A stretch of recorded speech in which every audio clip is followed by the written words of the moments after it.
Bullet जो है इसके शरीर के विभिन्न हिस्सों में लगी है, जो अभी पोस्टमार्टम रिपोर्ट के बाद वो क्लियर कर पाएंगे डॉक्टर्स की कहाँ कहाँ उनको लगा है।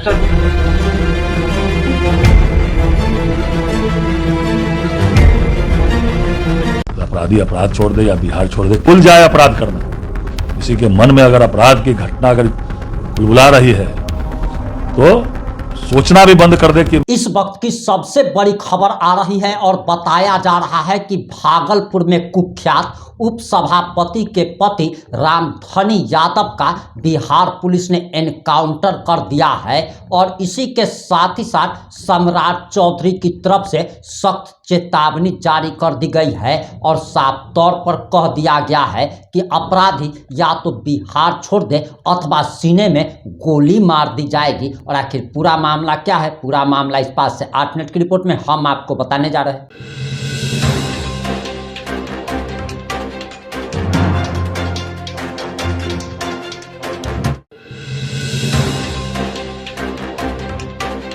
नमस्कार, मैं प्रिंस कुमार सिंह, आप देख रहे हैं पॉजिटिव इंडिया। अगर अभी तक आपने चैनल को सब्सक्राइब नहीं किया है तो खबरों से अपडेट रहने के लिए कृपया चैनल को सब्सक्राइब कर लीजिए और जो लोग ऑलरेडी कर चुके हैं तमाम लोगों को हृदय धन्यवाद। अब वापस आते हैं अपनी खबर पर और आपको बताते चले कि भागलपुर नगर परिषद कार्यालय में घुसकर रामधनी यादव यानी कि वहां के उप सभापति के पति ने न सिर्फ कार्यपालक पदाधिकारी बल्कि सभापति को भी दिन दहाड़े गोली मार दी थी और इस घटना के 4 घंटे के बाद ही बिहार पुलिस ने उसका एनकाउंटर कर दिया है। अब आप जरा ये बयान सुनिए।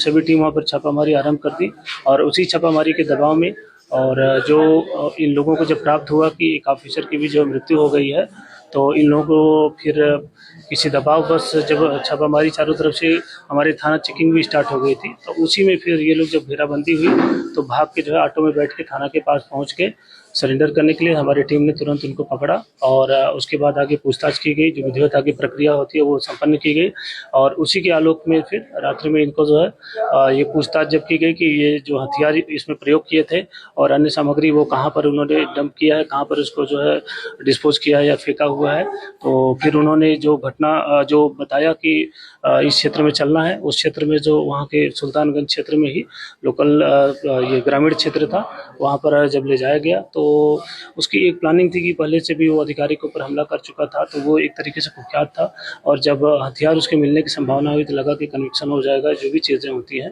तो उसके जो सहयोगी थे उसका शायद पीछा कर रहे थे और जब पुलिस टीम वहाँ पर पहुंची तो उसको छुड़ाने के लिए उन्होंने पुलिस टीम पर जो है फायरिंग की और उस फायरिंग के दौरान फिर जो है जब मौका मिला तो इसने भी जो है वहाँ जो पिस्टल थे सपना लेके जो है पुलिस टीम के ऊपर जो है फायरिंग करने की कोशिश की, फायरिंग की। तो उसी के आलोक में जो है पुलिस टीम जो है चोटिल भी हो गए, कुछ गिर गए। उसी के आलोक में जो है इन्होंने डिफेंसिव आत्मरक्षार्थ जो है फायरिंग की और उसी के आलोक में जो है ये जो मुख्य अभियुक्त रामधनी यादव था ये घायल हो जाता है और साथ में हमारे जो है डीएसपी नवनीत और इंस्पेक्टर ये परमेश्वर और इंस्पेक्टर मृत्युंजय, इनको भी अलग अलग जगह जो है गोलियों के जो है वो हल्का सा ये घाव लगता है और उसके बाद फिर उनको सभी जो घायल थे उनको जैसे सूचना प्राप्त होती है तत्काल वहाँ से थाना से ये हॉस्पिटल जो है रेफर किया जाता है और हॉस्पिटल में यहाँ पर इनको एडमिट किया गया।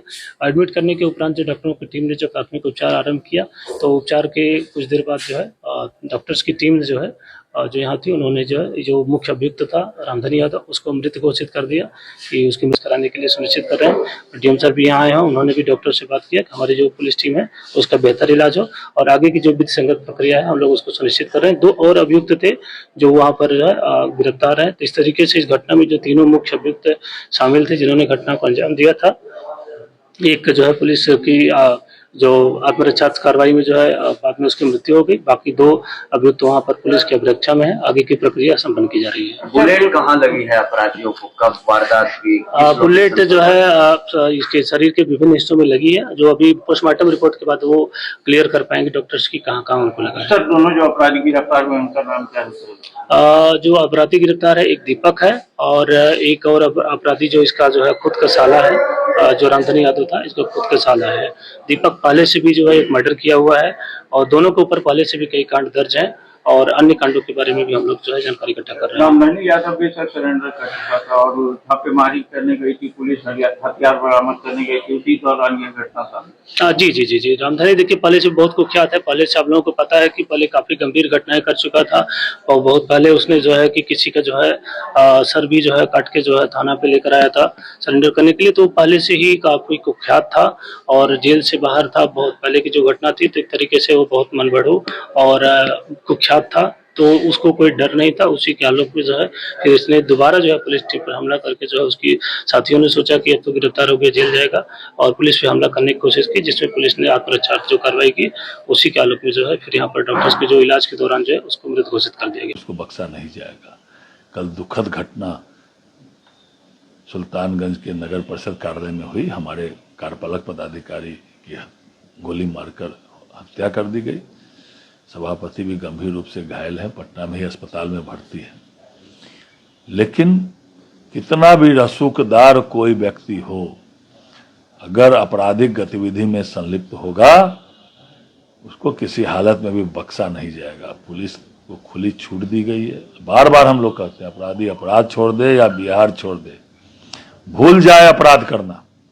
किसी के मन में अगर अपराध की घटना अगर कुलबुला रही है तो सोचना भी बंद कर दे कि मैं अपराध की घटना करूंगा, नहीं तो किसी हालत में भी बख्शा नहीं जाएगा। गोलीकांड के बाद तेजस्वी का एक ट्वीट आता है जिसमें वो मुख्यमंत्री को सीधे टारगेट करते हैं, लेकिन अब तो एनकाउंटर हो गया। ये राजद की सरकार का समय नहीं है। अपराध और अपराधियों को सत्ता का संरक्षण प्राप्त हुआ करता था। किसी सत्ताधारी दल के घर में के नेता के घर में मांगलिक कार्य होते थे तो किसी शोरूम वाले का घर में, किसी जेवर जेवरात के घर, किसी व्यवसायी के घर में मातम मनता था। अब वो दिन लद गए उनके वाले। अब कोई भी अपराधी को संरक्षण देगा उसको भी नहीं बख्शा जाएगा, और अपराध के बारे में तो सोचना भी छोड़ दे अपराधी कि हम अपराध करने वाले हैं। आगे भी इनकाउंटर जारी रहेगा बिहार पुलिस का। मैंने कहा ना, अपराध रोकने के लिए जो भी करना होगा पुलिस करेगी। पुलिस को खुली छूट दी गई है। सरकार कृत संकल्पित है कि अपराध को समूल नष्ट किया जाएगा, उसको बख्शा नहीं जाएगा। कल दुखद घटना सुल्तानगंज के नगर परिषद कार्यालय में हुई। हमारे कार्यपालक पदाधिकारी की गोली मारकर हत्या कर दी गई। सभापति भी गंभीर रूप से घायल है, पटना में ही अस्पताल में भर्ती है। लेकिन कितना भी रसूखदार कोई व्यक्ति हो, अगर आपराधिक गतिविधि में संलिप्त होगा उसको किसी हालत में भी बख्शा नहीं जाएगा। पुलिस को खुली छूट दी गई है। बार बार हम लोग कहते हैं अपराधी अपराध छोड़ दे या बिहार छोड़ दे, भूल जाए अपराध करना।